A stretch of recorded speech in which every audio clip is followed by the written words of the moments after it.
voudrais d'abord lancer un appel vivant à la population de Congo central de vouloir s'apaiser.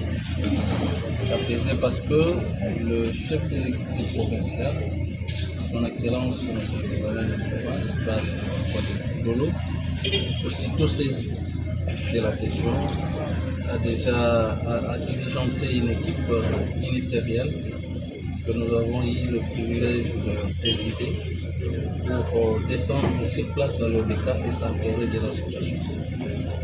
Je crois qu'il s'agit tout simplement des malentendus.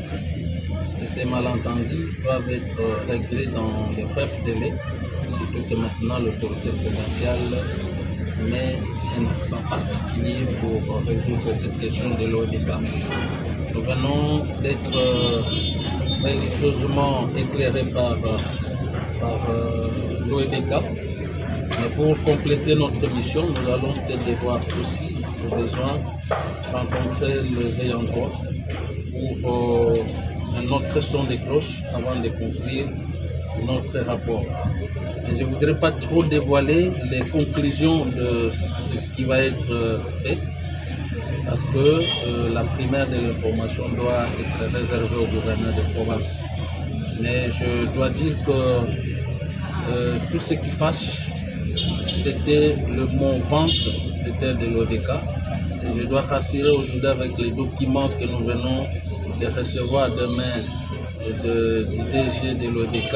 Il ne s'agit pas de vente, il s'agit plutôt d'une location d'un espace de terre et dans des conditions qui ont été inscrites dans ces contrats-là.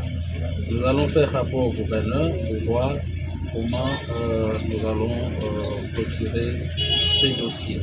Donc voilà un peu de mots ce que je peux dire, tout en rassurant la population que le gouverneur de province est regardant sur tous les problèmes, n'est-ce pas, socio-économiques qui prévaut dans le cadre, dans toutes les entreprises du Congo central, et il est en train de veiller pour ramener la paix, comme il l'a si bien dit lors de la présentation de son discours à l'Assemblée.